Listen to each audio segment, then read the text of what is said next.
সাতপন্থীদের প্রতিটি রক্তের ফোঁটায় ফোঁটায় প্রতারণা বিদ্যমান।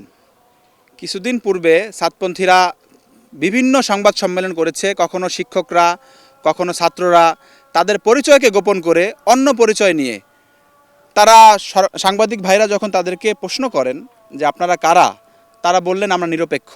অথচ সমস্ত দাবিগুলো সাতপন্থীদের দাবি উপস্থাপন করতেছে। ছাত্রদের ভিতরেও বিভিন্ন সচেতন ছাত্র সমাজ নামে সাতপন্থী ছাত্ররা সাংবাদিক সম্মেলন করে যাচ্ছে। গত 15ই জানুয়ারি একটি খসড়া দেওয়া হয়, যেই খসড়ার কিছুদিন গতকালকে এটার মিসইউজ করে সাতপন্থীরা। খসড়ার ভিতরে শুরাই নিজামের, তাবলিগ জামাত বাংলাদেশ শুরাই নিজামের অধীনে 2টি ইজতেমা, যা কিনা জানুয়ারি 31 ও ফেব্রুয়ারি 1-2 এবং দ্বিতীয় ভাগ ফেব্রুয়ারি 3, 4, 5 অনুষ্ঠিত হবে।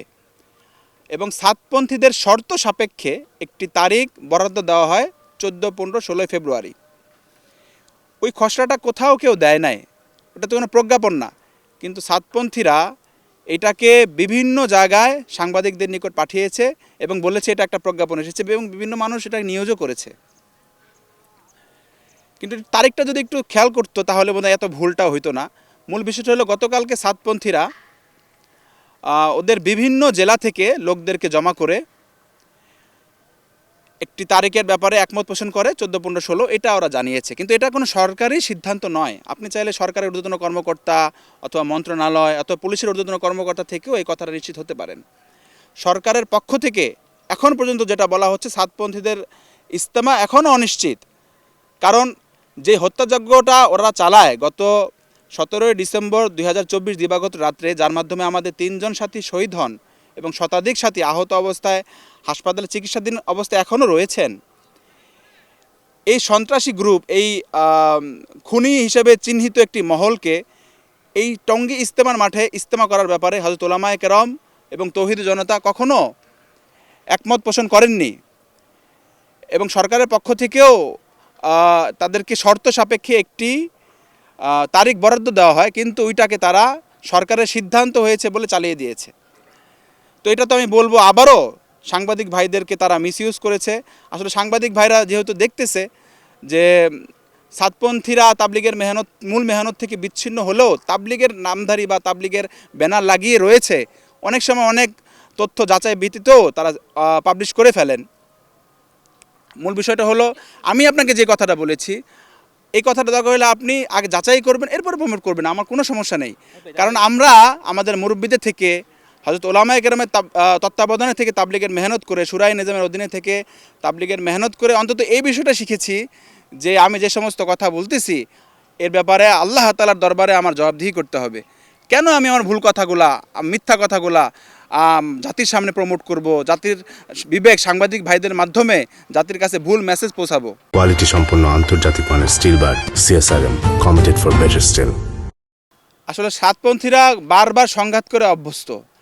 গত 1 ডিসেম্বর 2018 সাতপন্থীরা সরকারের একটি প্রজ্ঞাপন ছিল যে এই বছর সম্ভবত একাদশ জাতীয় নির্বাচনের কারণে আপনারা যে জোরের তারিখ ঘোষণা দিয়েছেন এই জোরটা হবে না, তবে আপনারা চাইলে এটা পরবর্তী সময় করতে পারেন, ইজতেমার ব্যাপারে আমাদের কোনো আপত্তি নেই। তখনও আমাদের সাথীরা মাদ্রাসা তালিবুল ইলম ভাই সহ মাঠ প্রস্তুতির কাজে নিয়োজিত ছিল। ওই সময় সরকারের এই সিদ্ধান্তকে অমান্য করে সাতপন্থীরা গেট ভেঙে ঢুকে আমাদের প্রায় 5,000 তাবলিগের সাথী এবং মাদ্রাসা তালিবুল ইলম ভাইদেরকে আহত করে এবং এর পুনরাবৃত্তি গত 17 ডিসেম্বর দিবাগত রাতে তারা করে, যেখানে আমাদের 3 জন সাথী শহীদ হয়। এর আলোকে তো আমরা বলতেই পারি সাতপন্থীরা যখন তখন সংঘাতে লিপ্ত হতে পারে। সরকারের পক্ষ থেকে শর্ত সাপেক্ষে একটি তারিখ তাদেরকে বরাদ্দ করেছে। গতকালকেও বিভিন্ন সাংবাদিক ভাই আমাদের এখানে ছিলেন। একটি উল্লেখযোগ্য টেলিভিশন চ্যানেলের উল্লেখযোগ্য সাংবাদিক, সিনিয়র রিপোর্টার, তিনি আমাকে যেটা জানালেন যে সরকারের পক্ষ থেকে তাদেরকে যে কন্ডিশনটা দেওয়া হয়েছে যে তারা এই বছর ইজতেমা করলে নেক্সট টাইম টঙ্গী ইজতেমার মাঠে ইজতেমা করবে না, এই তারিখের সাথে তারা একমত না, এই ঘোষণার সাথে তারা একমত না এবং তারা ইজতেমাও করবে। তো তাদের এই ঘোষণার মাধ্যমে তো আমরা বুঝতে পারি তারা একটি সংঘাতে লিপ্ত হওয়ার চেষ্টায় আছে। কিন্তু বাকিটা ইনশাআল্লাহ আশা করি আমাদের সরকারের পক্ষ থেকে সুন্দর সুষ্ঠু সিদ্ধান্ত আপনারা জানতে পারবেন।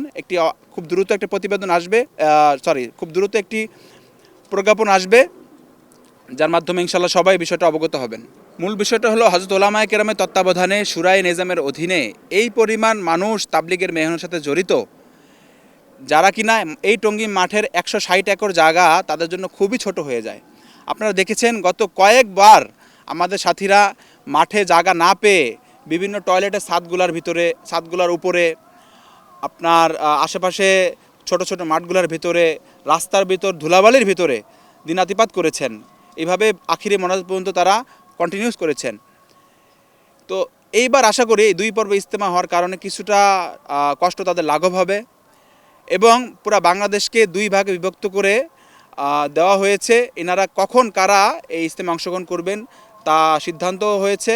ওনারা ওইভাবে ইনশাল্লাহ ইজতেমায় আসবেন। সাধারণ মুসল্লিরা, ধর্মপ্রাণ মুসল্লি ভাই যেনারা ওলামায়ে কেরামকে মহব্বত করেন, দিনকে মহব্বত করেন, হকের উপর থেকে তাবলিগের মেহনত করার চেষ্টা করেন, তারা দুই ধাপেই অংশগ্রহণ করতে পারে, সমস্যা নেই। আরেকটা কথা ভাই, আপনি প্রশ্নের শুরুতে যেটা জিজ্ঞাসা করেছিলেন সেটা হলো জুবায়েরপন্থী আর সাদপন্থীদের ব্যাপারে বক্তব্য। আসলে জুবায়েরপন্থী বলতে কোনো পন্থী নেই। মূল শব্দটা হলো শুরাই নিজাম। আমরা একটা জামাতকে মানি, যেটাকে শুরা বলা হয়। আপনাদের ভাষায় যদি বলি এটা একটা কমিটি। ওই কমিটির একটা উল্লেখযোগ্য সদস্য হচ্ছেন হযরত মাওলানা জুবায়ের সাহেব। আমরা মাওলানা জুবায়ের সাহেবকে এককভাবে অনুসরণ করি না যে আপনারা বলতে পারেন আমরা জুবায়েরপন্থী। মাওলানা সাদ সাহেব অনুসারীরা একটা ব্যক্তিকে মানে, যার নাম মাওলানা সাদ, এর জন্য তাদের নামকরণ হতে পারে সাদপন্থী। কিন্তু আমাদেরকে আপনার জুবায়েরপন্থী বলবেন, এটা সম্পূর্ণ ভুল বক্তব্য, ভুল শব্দ। এখন সরকারি বিভিন্ন প্রজ্ঞাপনও আপনারা দেখে থাকবেন, সঠিক শব্দ শুরায়ে নিজাম এটা উল্লেখ করা হচ্ছে। আশা করি ইনশাআল্লাহ এই ভুল শব্দটা কখনো আর আসবে না।